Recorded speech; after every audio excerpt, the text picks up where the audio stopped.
Well, hi guys. Yeah, it's another video, another project, another client. Well, we've been going out regarding this project about wireless networks, and I always like using Ubiquiti products. So, what I have here, as you have noticed in my previous videos, I have these three guys here sitting around because I'm waiting for this PoE switch to arrive, and I'm going to unbox this one. We'll be using CloudKey Gen2. We have these UniFi LR access point and an outdoor access point. If you have seen some of my videos, I've been using Ubiquiti as a main wireless networking device. I was supposed to buy a switch, but then this company named OVOLINK contacted me to give a review with their switch. So they sent me a PoE switch. I haven't opened it. So let's go ahead. I'll just, yeah, there you go. It's can you see that? OVOLINK 8-port PoE switch. There you go. That's how it looks like. What else do we have? It's powered by this adapter. So it's kind of big. The power is going to come from here since it's going to power devices. That's how it looks like. I will try to see what this switch can do. Given that it is a 8-port PoE switch, this can also be managed. It means that we can configure the switch like VLANs and other things. It has SFP port and all the ports are gigabit.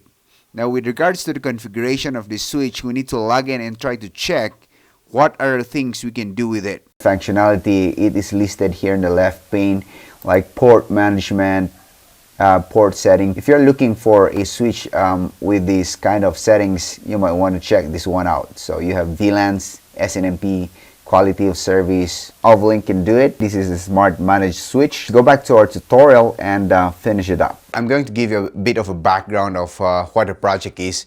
So I have a diagram here. This is how it's going to be connected. We have the OVOLINK. So once we plug in our CloudKey, it's going to power the CloudKey Gen2. At the same time, the access point APLR, which is an indoor access point, will be powered with the switch as well. Same with the outdoor access point. So this is how it looks like. There are around 20 to 50 users who will be connecting here. Now this access point that we're going to connect outdoor will be around 50 to 100 users, wherein it can really handle these kinds of things. We need to have this splash page. When we say splash page, sometimes they call this one as a captive portal. Every time a user connects to this network, they'll have a kind of branding of a company wherein you need to do authentication, or it's going to be a free use for about 2 hours, and after 2 hours it's going to cut you off, something like that. And we have the capability of limitations, some sort of those. So let's go ahead, do this one. This is the CloudKey Gen2. Okay, it's turning on. You can see that it's turning on. I'll plug in the other devices as well. Well, it looks like that. Yeah, basically put this one like, looks cool to me. Okay, so that's how it looks like. That means that's PoE powered, and this should be turning on. That's a white light. So we're just going to unbox, and same with this one, plug in, and this should be powered by the PoE switch. We're going to configure this one. The default IP address of this CloudKey is 192.168.1.30. You can also see this one on the display of the CloudKey when it's powered on. So we should be able to connect through that. Now, as you can see, it is not going through. I'm going to check on my adapter. I'm connected to the Wi-Fi. Make sure that I have Ethernet connection. I'm going to go for change adapter options and look for this one, TP-Link Gigabit USB. That's my Ethernet adapter. So this laptop is connected via Ethernet and connected to the OVOLINK switch. So properties, and I'm going to go for that internet protocol. I don't have any IP, so that's why I cannot access 192.168.1.30. So for now, I'm going to set this one as 192.168.1.10, so that I'm going to have an IP address. Secondly, I'll just put 255.255.255.0. I can leave this one blank After I configured the cloud key, then I can release this IP so that I can get an IP address. So that's just about it. I'm going to press OK, and close this one. I'll go back to my browser and and try to log in. So this is it. I'm going to press enter again. Okay, so you will have this page. Your connection is now private. That's okay. Go for advanced, click this advanced, and proceed and save. Okay, so we have both of these ones. We have the UniFi network and the cloud key G2 settings. So first we need to configure our cloud key, manage this one, and then it's requiring us to log in. So I believe the default one here is root and then UBNT. Let's go and log in. Okay, we're in. So we'll put a password here. Alright, so we're in. Whoa. The way this looks is way much better than the first one I've configured before. So we have 18.70 gigabyte storage, Qualcomm 3624-bit, 8 cores, memory. Wow, this is cool. Performance, so CPU temperature, we get to see all these things. Storage is only 3%. Controllers, so let's go to controllers and set up a network and enable auto backup. Let's go for next. A device name, so it detected a mesh one. It wasn't able to detect the other one, but that's okay. I'll just go for next. Please select the device you would like to configure.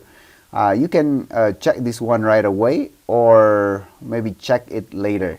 So I'm just going to put this one in. Next, the configurations we are going to set here, we can change this one after this initial configuration. So I'll just say sample for now, and so that we can go in, enable. Yeah, we'll just do it like that. For this demo, I'm just going to go Torogi Pro. Okay, admin is Torogi Pro at password. Alright, so that is set. Guest SSID, just leave that one. Oh, we misconfigured it. Alright, we have an error. So I didn't know this one yet, so I'll just close this one. Make sure cloud credentials, skip. We don't need to get a cloud credential.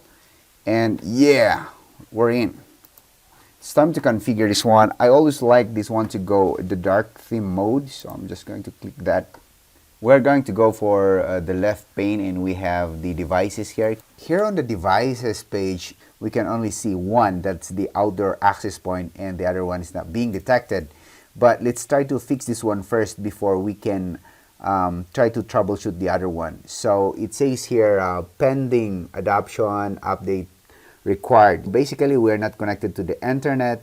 What I'm going to do is plug this network to the internet into my ISP router. I went on to connect my ISP router to the switch because it was not connected, so that we can update this UniFi AC mesh. So I'll go ahead, close this one.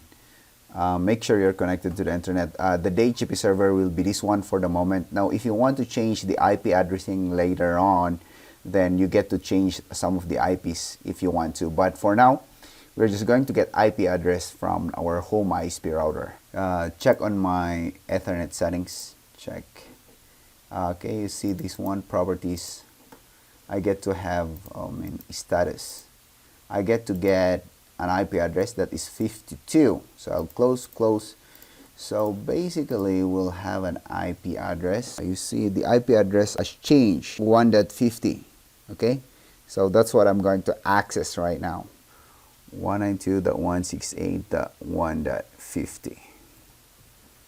So we can connect advanced and then proceed. Go ahead and launch and then log in. And then, right, we're back in. So let's go ahead and click on here, and we have this dude here. So, oh yeah, there you go. It showed up. It showed up here. So I'm going to adopt and upgrade. So you go mouse over here. You need to click on adopt and upgrade. So it means to say that you can configure this one with the controller. So I'm going to confirm that, and Basically wait for it to finish until this says connected, and we're good to go for it. There you go, it's connected. But why does it have, it's not able to connect? Okay, it's connected now. So the next thing I want to do is to troubleshoot why one of my access point, the LR, is not connecting or not even being detected here. Now, controller software update. Oh, we're getting a new one. I think it's detecting that. Oh, there you go, guys. I'll do the update here later, so I'll just close this one, because if you notice, the other device just popped in. So I'm just going to adopt this one. Click adopt, and yeah, we're adopting it, dude. There you go, it's connected. So once these devices are adopted and connected to the controller, then you can see that turned blue. The same with this one. The controller has a blue light. It means that it has a configuration. And the same with that, it's a blue light. It seems like it's not blue, but it looks blue here. Okay, so the next thing we're going to do is we're going to configure our devices. Okay, go to the settings and go to wireless networks. We did a configuration initially with the sample SSID. We're just going to edit this one, and I'll make this one as Torogi Pro. So the Torogi Pro is kind of the enterprise or the corporate connection, and we get to set enable this wireless network. Of course, we set the password, apply guest policies, captive portal, guest authentication. Well, for this network, I would not do that yet. The splash page, I want my guest to go through captive portal, guest authentication access. So I'll just leave that one. Try to check here. These are advanced options. If you're implementing VLAN, then you go for it. For this tutorial, we're not going to do that. Go ahead and save it. That's saved. I'm going to create another wireless network, and I'll name it as Guest of Torogi Pro. Now we have that one. I'll just go ahead and set open. So they're not going to put in a password like the normal ones we do, but I'm going to apply guest policies. Once you click this one, by default, guest policies will drop broadcast traffic from wireless stations. I'm going to save this and let it be that way. Go to on the guest control and enable guest portal. So once we enable this one, we get to have this option where we can use a Facebook Wi-Fi, wherein you need to have a Facebook account to log in. Now here we can simply use a simple password or no authentication at all. Now we can, I'll just go ahead and do no authentication. Yeah, I'll just go and do simple password, hi. I'll just put hi, so HI. And expiration date, every time they connect, they get to be disconnected, let's say 8 hours. Redirect URL, we can leave that one as is. We don't have to configure this. And portal customization, these hotspot portal, title Torogi Pro. Enable welcome text, we can enable that one and say hi, enjoy, happy surfing. And yep, submit. We get to enable terms of service. We can just use the default if you like to. Save that one. Text position. So this is how it looks like. It's being styled up like that. And what else do we need to do here? So we can upload an image. Let's try to do an upload one. I'll just put my picture like that. Hey, that's me. How about a background image? Let's go ahead and change that. I'll just use this one. That's so bad. Okay, let's use this, dude. And how about the custom logo? Let's try to see. I'll just go ahead and grab a, yeah, there you go. That's my logo. Okay, that would look good. Mobile preview. So it looks like this on a mobile device and that on a PC. So that's good enough. And access control, that will be good enough. So we can save this. Okay, let's go ahead and save, apply. Apply. Hey, Oh, choose one. So could I use under the logo? Okay, hi, enjoy, happy surfing. Okay, go and apply changes. Let's go to user groups and create a profile. You have the default. We can set the limit here. So let's say guest. I'm going to use guest here, and bandwidth limit and upload limit. So we can give them at least 2048. That's good. Yeah, that's 2 MB. 2048. That's a bit fast enough for mobile and surfing only, just to make sure that they are not using too much of the bandwidth. Okay, save. I'll just get my phone. Okay, so this is my phone, guys, and then I'm just going to change my connection. Okay, we have guest of Torogi Pro. Can you see that? That's guest of Torogi Pro. I'm going to click this one. I should be directed to a page. All right, there you go. Sign in. Guest of Torogi Pro. Ta-da!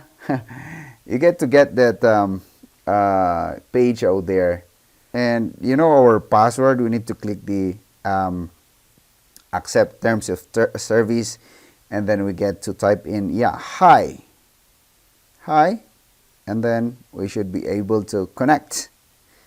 Then we go back to Google, and I like Tesla, so